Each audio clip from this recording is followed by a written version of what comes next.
Hello दोस्तों, स्वागत है आप सभी लोगों का राजस्थान एकेडमी पर। मैं प्रवीण सिंह आप सभी लोगों के साथ में। जैसा कि आप सभी लोग जानते हैं, लगातार जुड़ा हुआ हूं लैब असिस्टेंट यानी प्रयोगशाला सहायक भर्ती प्रतियोगी परीक्षा के लिए। और इस क्लासेस के अंतर्गत हम लोग डिस्कस कर रहे हैं प्रयोगशाला सहायक भर्ती प्रतियोगी परीक्षा का जो सिलेबस है, जो पाठ्यक्रम है, उसके अंतर्गत आपका टॉपिक दे रखा है इलेक्ट्रोस्टैटिक्स यानी स्थिर वैद्युतिकी। उस स्थिर वैद्युतिकी के बारे में अपन बात कर रहे थे।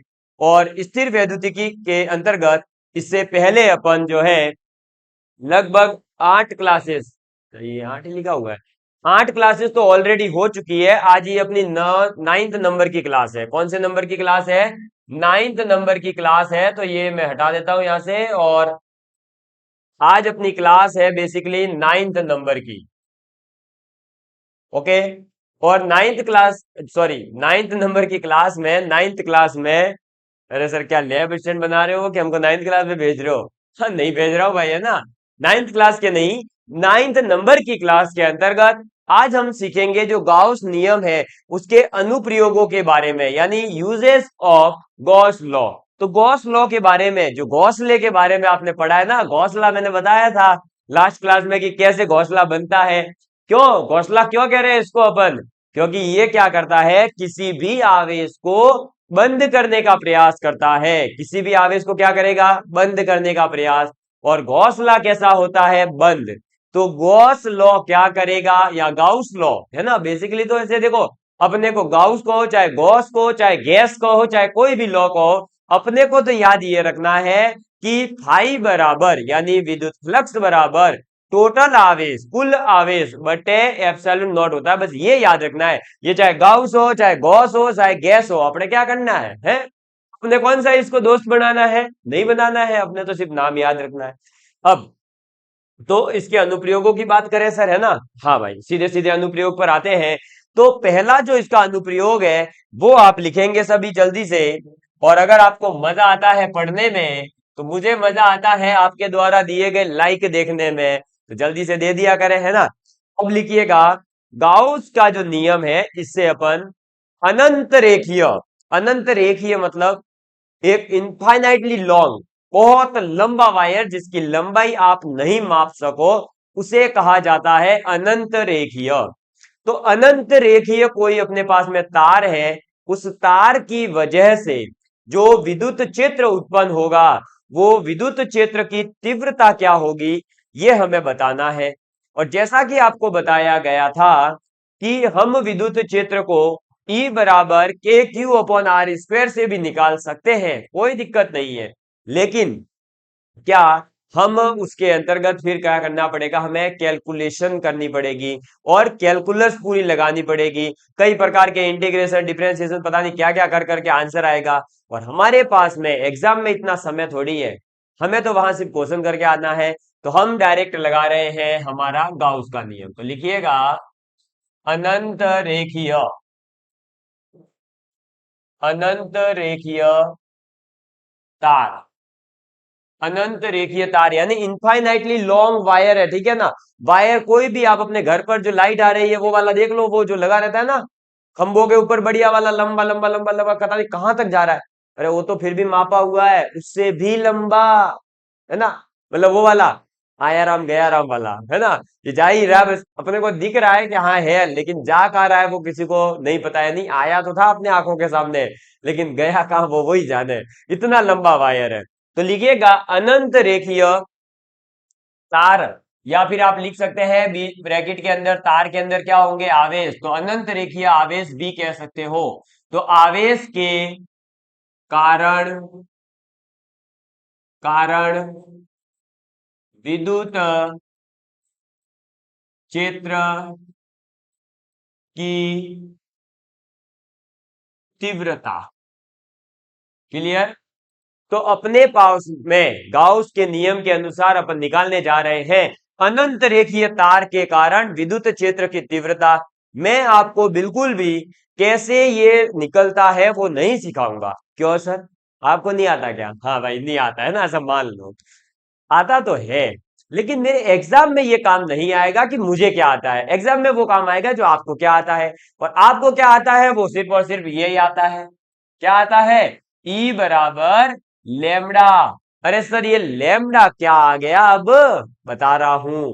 पहले पूरा फॉर्मूला लिखो, के sorry lambda upon 2 pi r epsilon not.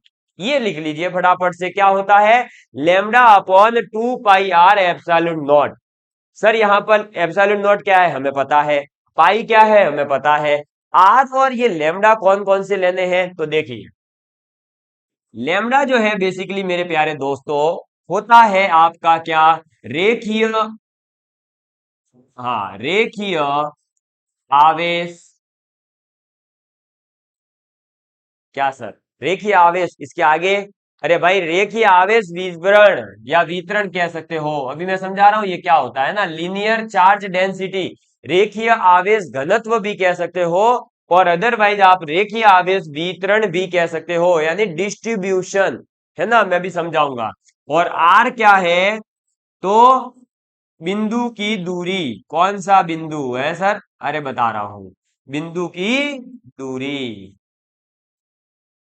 देखिएगा अब अपने पास में सबसे पहले इसको मैं साइड में कर दूं और थोड़ा सा डायग्राम वायग्राम बना करके आपको समझाने का प्रयास करता हूं। याद अपने को इतना ही रखना है, यही आपसे पूछा जाएगा।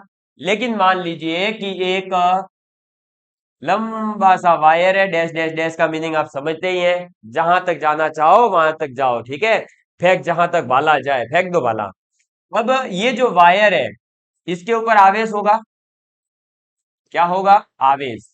लेकिन इस आवेश की अगर बात करें तो इसके ऊपर तो इनफाइनाइटली लंबा अनंत रेखीय चार्ज है, और अनंत रेखीय चार्ज यानी चार्ज हो गया अनंत। अब बताओ कैसे सॉल्व करूं ऐसे क्वेश्चन में, कैसे निकालूं विद्युत तीव्रता? है, मैं कोई साइंटिस्ट हूं की नहीं हूं, मैं तो साइंटिस्ट। तो अब मैं क्या करता हूं, इसका रेखीय आवेश घनत्व निकालने लगता हूं। क्या करने लगता हूं? रेखीय आवेश घनत्व।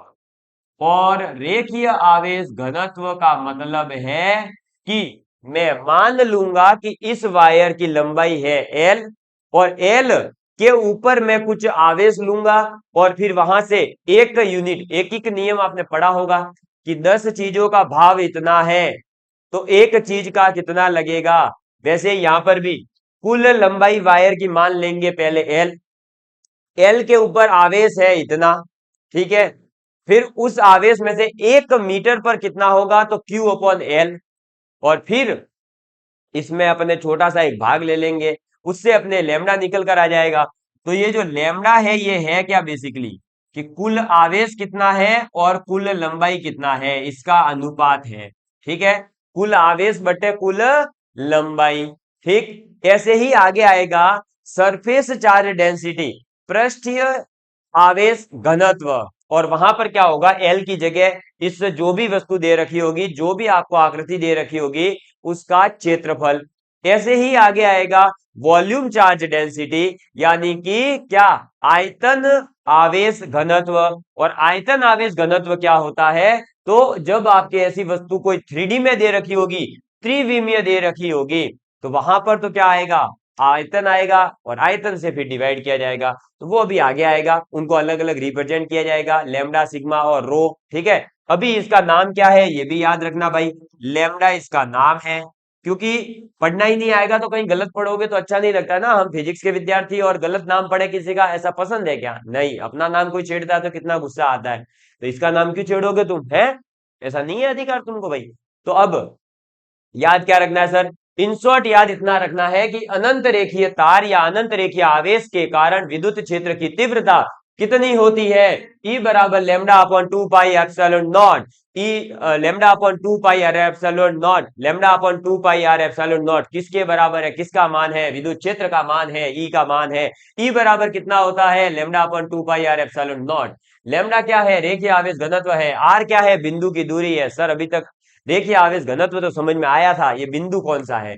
अरे भाई आपसे बोला जाएगा ना कि इस चार्ज, ये जो तार है इससे मान लो आर दूरी पर कोई बिंदु पी है, उसका बताइए, या फिर और कोई दूरी पर मान लेगा, पूछेगा एक्स दूरी पर कोई बिंदु है उस पर ही तो बताओगे। अरे विद्युत क्षेत्र कहाँ बताओगे, किसी एक बिंदु पर, तो वो बिंदु की उस पूरे के पूरे रेखीय आवेश से कितनी दूरी है, उसी को कह रहा हूं मैं यहाँ पर स्मॉल आर, यानी बिंदु की दूरी। समझ में आ गई बात? तो ये पहला अनुप्रयोग है, आपको याद इतना ही रखना है। अनंत रेखीय तार की बात की जा रही है, तो विद्युत क्षेत्र का मान होगा lambda upon 2 pi r epsilon not. अब जब है ना, ये तो हर कोई पढ़ा देता है, तो सर हमें क्या विशेष मिलेगा? देखो भाई, विशेष ये मिलेगा, थोड़ा सा दिमाग लगाइए, ये तो जो है आपको मिलेगा ही, लेकिन एग्जाम में ऑप्शन कई बार ऐसा मिल जाता है। के बराबर कितना होता है? 1/4 पाई एप्सिलॉन नॉट। हमें पता है ना ये तो। के क्या है? अरे भाई पीछे कांस्टेंट है, 9 × 10⁻9 इसका मान है, बता रखा है सब। तो 1/4 पाई एप्सिलॉन नॉट। क्लियर? अब ये बताइए कि अगर मैं इसका 2 से ऊपर, सॉरी इधर नहीं, इस वाले में नहीं, है ना, इधर इधर, अगर मैं इधर 2 से ऊपर भी गुणा करूं और 2 से नीचे भी गुणा कर दूं, है ना, 2 से 2 कट जाएगा, 2 का ऊपर गुणा, 2 का नीचे गुणा, क्या बनेगा वो देखो, 2 lambda upon 4 pi epsilon naught into r, यही बनेगा, 2 lambda upon 4 pi epsilon naught r. ठीक है सर, कोई बड़ी बात नहीं है। अरे भाई 1/4 पाई एप्सिलॉन नॉट को क्या कहूंगा मैं? के कहूंगा। क्या कहूंगा? क्या कहूंगा? के कहूंगा। क्या कहूंगा? के कहूंगा। तो के यहां पर रखते ही फॉर्मूला बन जाता है 2 k लैम्डा अपॉन आर। क्या बन जाता है? 2 k लैम्डा अपॉन आर। बस ये याद रखना है। ठीक है? ये कई बार ऑप्शन में मिलता है और वहीं पर बच्चा गलती करके आ जाता है कि उसको ये नहीं पता चलता कि साला पढ़ाया ये था न बताया ये था न, मार्ट साहब तो बताइयो ओ तो न, ओ परीक्षा में तो ओ आइयो। हाँ तो आ भी। अरे मारवाड़ी समझते हो कि नहीं? कॉमेडी बता देना है ना, थोड़ा सा आपको एक फील आए कि हाँ मास्टर भी अपने जैसे ही मारवाड़ी बोले हैं घर पे तो है। ठीक, चलो इसको नोट डाउन कर लीजिए, मजाक मस्ती की बातें बहुत हो गई, फटाफट लिखिए। आज का दिन क्या, थोड़ा सा एक अच्छा लगने वाला दिन था मेरे लिए, इसलिए मुझे बहुत खुशी है पढ़ाते हुए, और पढ़ाने का जो कार्य कर रहा हूं उससे आज किसी ने इंस्पायर किया कि आप बहुत अच्छा काम कर रहे हो, बस वही चीजें मुझे अच्छी लग गई और आज बड़े मस्ती में पढ़ाने की इच्छा है। तो बताइएगा कि ऐसे पढ़ाना मजा आ रहा है या फिर थोड़ा ऐसे भाई पढ़ ले रे, "ए, भाईगिरी करने आओ क्या"? लिखो, इसको लिख लो, आगे बढ़ते हूँ, फिर मैं बढ़ू आगे। नोट डाउन कर लीजिएगा, ये याद भी कर लीजिएगा। ठीक है, अब बात करते हैं, देखिएगा और क्या आपके काम का है वो देखते हैं ना थोड़ा सा, फिर मैं इनके ग्राफ वगैरह भी बताऊंगा, थोड़ा सा देखते रहिएगा आप आगे से आगे। अब आप लिखेंगे अच्छा इसकी बात करूं, एक सेकंड है ना। हाँ चलिए, एक आपके जो क्वेश्चन आया हुआ है पहले मैं उसकी बात कर रहा हूं इसलिए, तो लिखिएगा आप जल्दी से आगे। नेक्स्ट आपका क्वेश्चन आया था कि जो प्लेन सीट होती है ना, प्लेन सीट को हिंदी में क्या कहते हैं, मैं देख लेता हूं, मुझे हिंदी पता नहीं है भाई इसकी।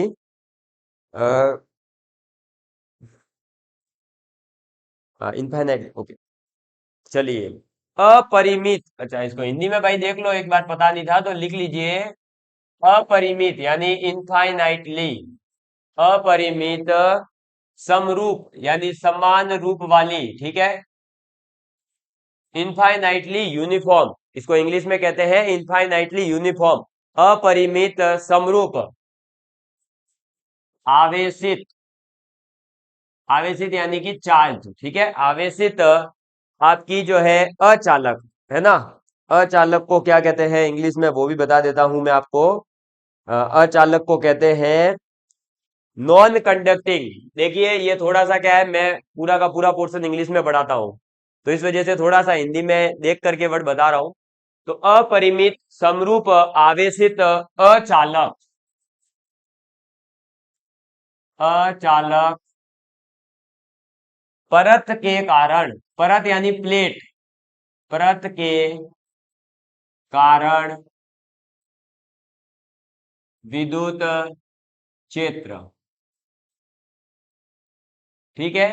तो क्या है कि अपने पास में एक अपरिमित, मैं इसको इंग्लिश में बोल देता हूं, infinitely long uniform distributed charge plate non conducting है लेकिन, ठीक है। तो आप इसको इंग्लिश में ऐसे कह सकते हैं, electric field due to infinitely uniformly charged non conducting plate. तो अपने पास में एक प्लेट है जो इनफाइनाइट लंबी है। प्लेट देखो, वायर था पहले तो पतला सा ऐसे एकदम, अब है प्लेट थोड़ी सी ऐसे, प्लेट है एकदम लंबी वाली। जैसे मैं दिखा देता हूं आपको, ये है मेरा आईपैड, है ना। ये आईपैड देखो प्लेट है एकदम, मतलब प्लेट टाइप का, ये पतला सा, इससे भी लंबा इनफाइनाइट तक जा रहा है, इतना लंबा। और यूनिफॉर्म है, मतलब मोटाई जो है वो बराबर है। मोटाई ऐसा नहीं है कि चेंज कर दो आप, है ना, आगे पीछे नहीं करनी है। मोटाई एक जैसी पतली पतली एकदम ऊपर तक जा रही है। तो उसकी वजह से जो विद्युत क्षेत्र होता है, इसके ऊपर आपके क्वेश्चन आ चुका है ऑलरेडी। तो इसको थोड़ा अच्छे से पढ़ना, याद रखना। देखिएगा, प्लेट जो है वो इस प्रकार की होगी। थोड़ा सा इसमें डायरेक्शन का भी पता होना चाहिए, क्योंकि डायरेक्शन से भी इसमें जो है क्वेश्चन पूछा गया है। तो ये है अपने पास में एक प्लेट मान लीजिए, और ये इनफाइनाइट तक जा रही है, और इधर ये जो है इनफाइनाइट तक जा रही है। इसके ऊपर आवेश रख देते हैं प्लस, ठीक है, अभी के लिए। बाद में आप माइनस प्लस में सब अपन एक एक चेक करेंगे। तो ये प्लस आवेश रख दिया मैंने इसके ऊपर। तो इसकी वजह से जो विद्युत क्षेत्र होगा, वो विद्युत क्षेत्र होगा सिग्मा अपॉन 2 एप्सिलॉन नॉट।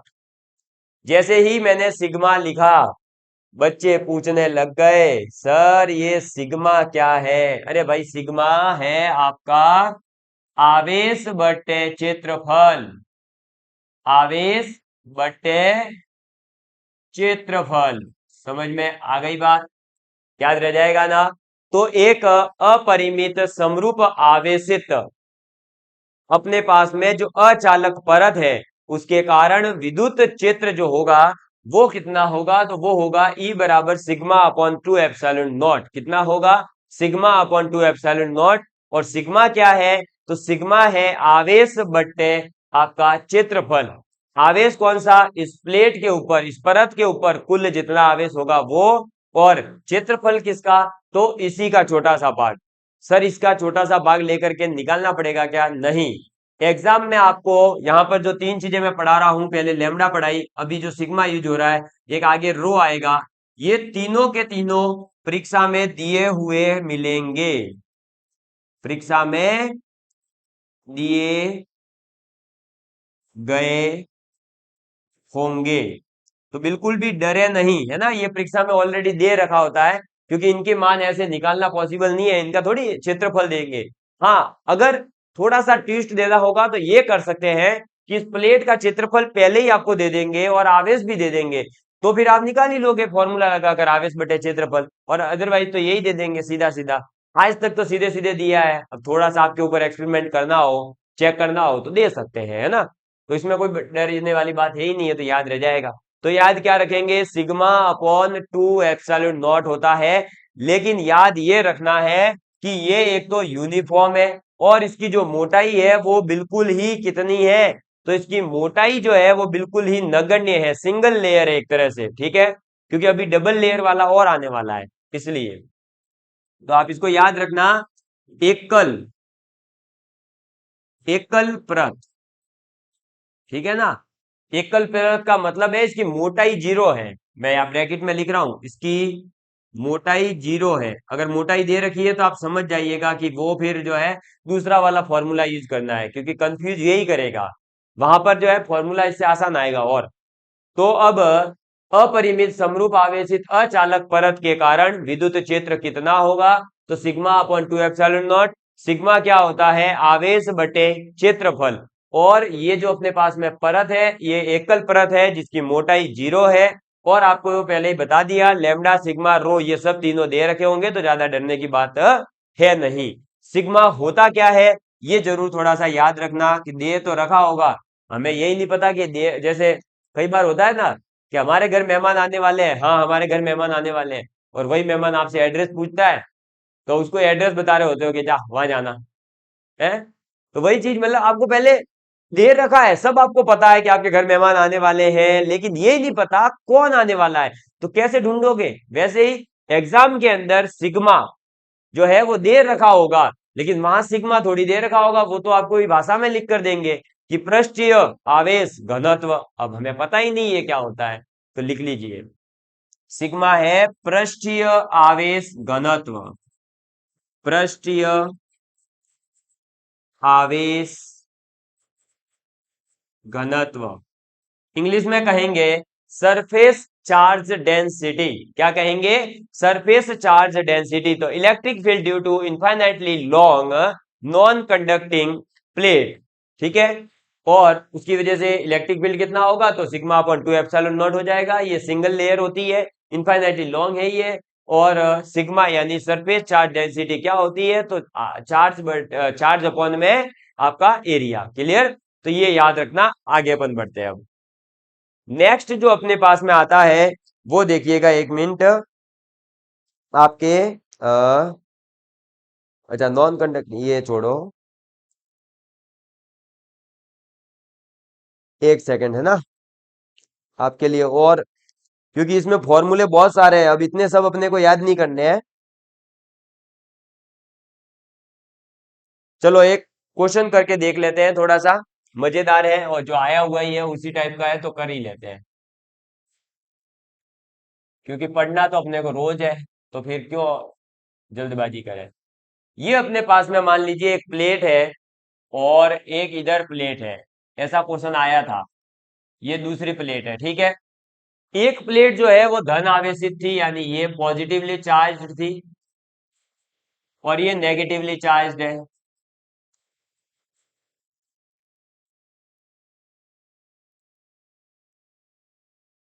ठीक है, नेगेटिवली चार्ज है। ऑब्वियस सी बात है कि देखो इतनी तो अंडरस्टैंडिंग आपको होगी ही, कि ये पॉजिटिव सिग्मा वाली होगी और ये नेगेटिव सिग्मा। हालांकि ये दे रखा था तो मैं आपको बता रहा हूँ।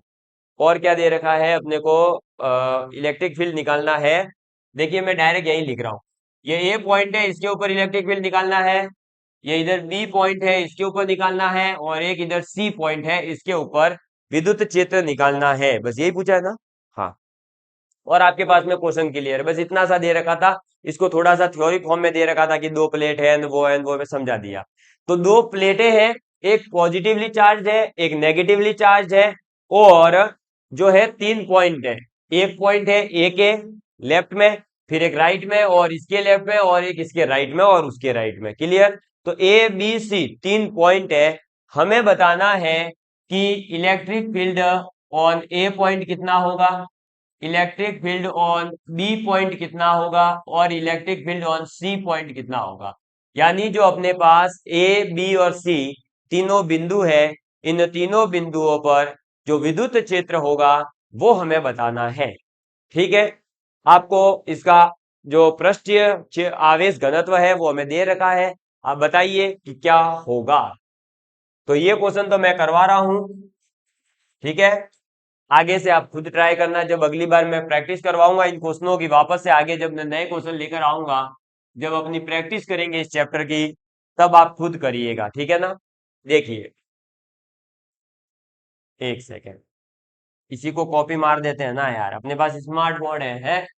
मैं तो भूल ही जाता हूँ कभी कभी, आप याद दिलाया करो यार कि स्मार्ट बोर्ड भी है सर।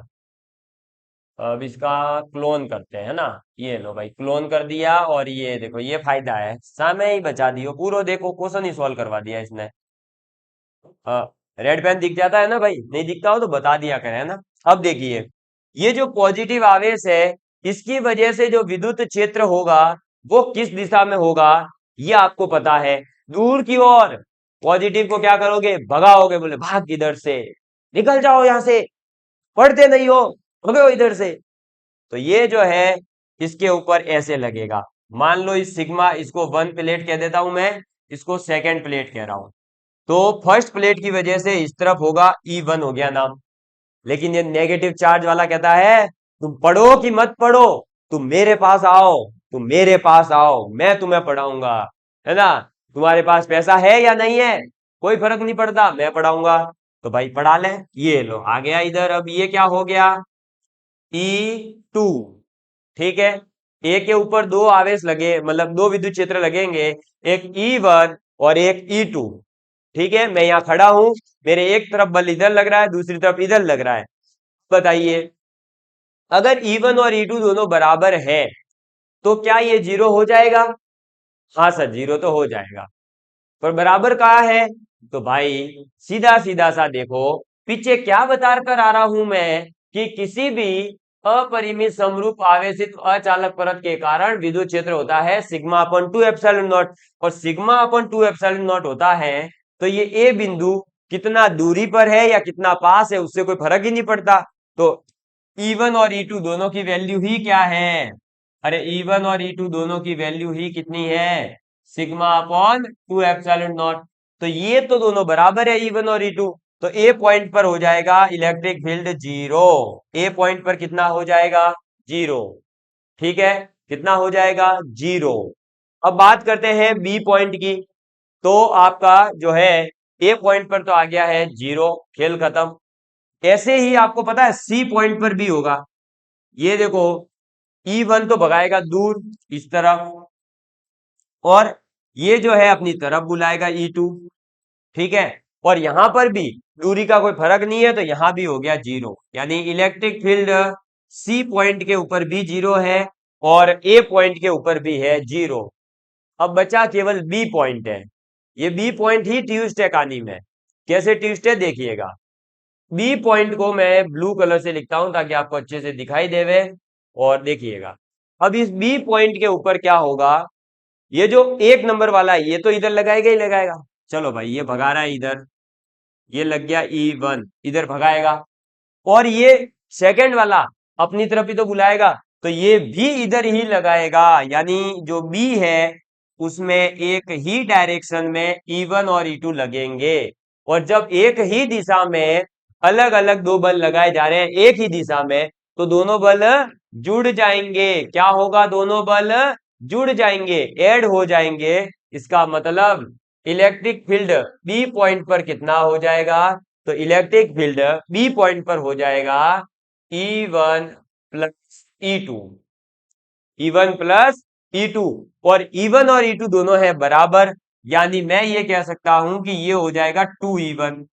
भाई E1 और E2 बराबर ही तो है, तो 2E1 कर दो, क्या फर्क पड़ता है।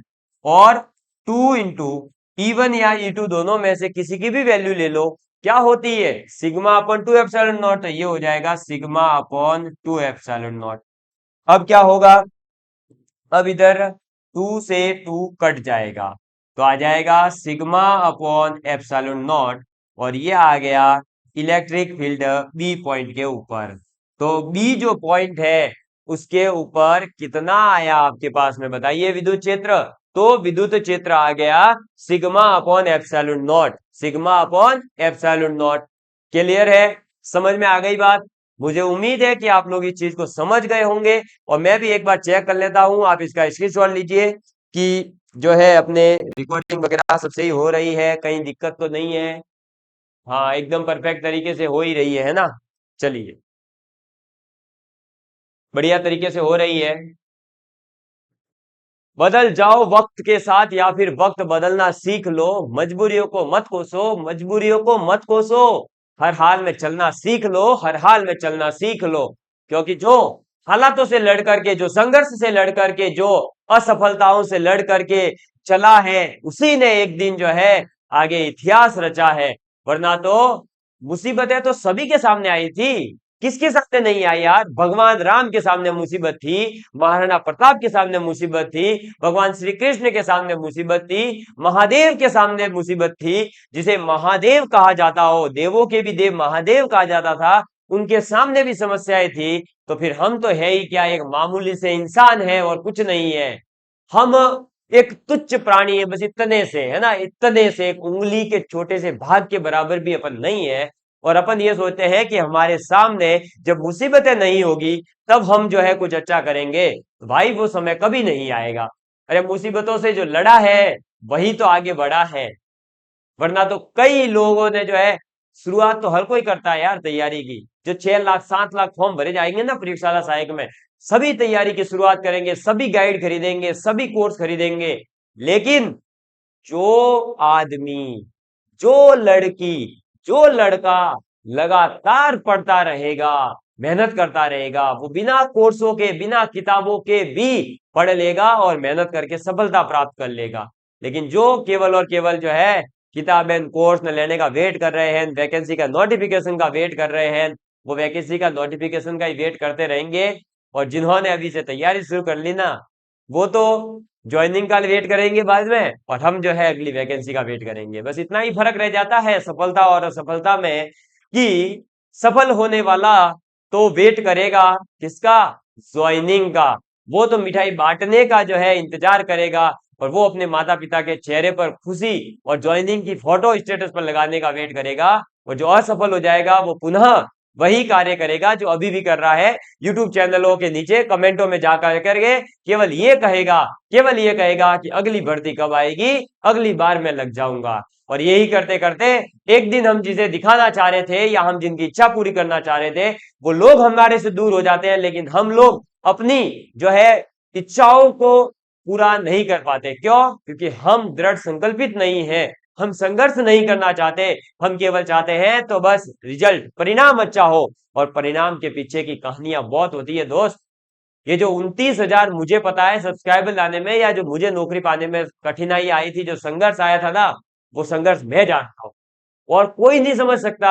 इसलिए आप भी अगर मेहनत करेंगे तो जल्दी सफल हो जाएंगे, अन्यथा पीछे रह जाओगे। ये यकीन दिला देता हूं कि अगली भर्ती प्रतियोगी परीक्षा 2024 में आनी ही है, वैकेंसी तो आएगी ही। किसी को लग रहा हो कोर्स के लिए कह रहे हैं या वो, या तो मेरा कोर्स ऑलरेडी आपको पता ही है कि एक ही कोर्स है, 199 प्राइस फिक्स है, और वही चलता है, कोई बैच नया स्टार्ट होता नहीं है। और यूट्यूब पे भी हम कोर्स दे ही देते हैं पूरा लगभग तो फ्री। ऐप तो सिर्फ इसलिए है कि आप लोग जो है कंटिन्यूटी बनाए रखें, उसके अलावा मैंने कभी आज तक किसी को नहीं बोला कोर्स खरीदना। तो क्यों सर? मैं इसलिए कह रहा हूं कि पढ़ लो भाई, आपके लिए कह रहा हूं कि पढ़ लो। यूट्यूब पे इतनी क्लासें फ्री प्रोवाइड करवा रखी है, ये ही नहीं, अभी ही वाली नहीं, इससे पहले 2021 के बैच की पढ़ी है, 2018 की बैच की पढ़ी है। अरे नोट्स बनाइए, पढ़िए, लगातार मेहनत करते रहिए। क्यों नहीं पढ़ रहे आखिर? है सोचा करिए कभी कि हम क्यों अपना दिन जो है खराब करते हैं। और जिसे ये समझ नहीं आ रहा ना कि मैं क्या पढ़ूं क्या करूं, तो वो एक दिन केवल और केवल एक काम कर ले वे, कि सुबह उठ करके पूरे दिन में जो जो उसने काम किए हैं ना, वो लिखता चले। सुबह जब उठा तब से लेकर रात को सोने तक, और फिर दूसरे दिन उठ करके उसका विश्लेषण करे कि उसमें से कौन कौन से काम हैं जो मुझे नहीं करने चाहिए थे। बस उन कामों को करना बंद कर दीजिए, आपके पास समय भी होगा और आपके पास में पढ़ने का मकसद भी होगा। तो धन्यवाद। जय हिंद, जय भारत। मैंने थोड़ा सा प्रयास किया है कि आपके जो ये सोई हुई आत्मा है, जो आपके पेरेंट्स के प्रति आपका कर्तव्य होना चाहिए, जिसे आप भूल चुके हैं पढ़ने के लिए, या पढ़ नहीं रहे हैं, मतलब पढ़ने के लिए बोले तो आपको पढ़ना चाहिए, लेकिन आप उस कर्तव्य को भूल चुके हैं, तो उस कर्तव्य को याद दिलाने की कोशिश करिए। मेरे प्यारे भाइयों और बहनों, बुरा लगा हो तो प्लीज माफ करिएगा, लेकिन एक जब आप नहीं पढ़ते हैं तो कहीं ना कहीं बहुत ज्यादा बुरा लगता है, आपसे ज्यादा। और रियल बता रहा हूं, अगर आप मेरे सामने बैठे होते तो मैं आपको थप्पड़ तक मार देता। पर आप नहीं पढ़ते हो ना, तो बहुत बुरा लगता है। आपके लिए जब हम मेहनत कर रहे हैं तो आप क्यों नहीं कर रहे हैं? ऑफलाइन में बच्चा हमारे सामने रोज आता है, मैं इतनी बुरी तरह जो है उनको कह देता हूँ कि भाई पढ़ ले। हम ऐसे ही किसी को जो है पढ़ाते भी नहीं है, बहुत सारी रिस्ट्रिक्शंस के बाद में हम पढ़ाते हैं। तो आपको जब हम एक सुविधा दे रहे हैं तो क्यों नहीं उस सुविधा का फायदा उठाया जाए? लाभ उठाइए उस सुविधा का। धन्यवाद। जय हिंद, जय भारत।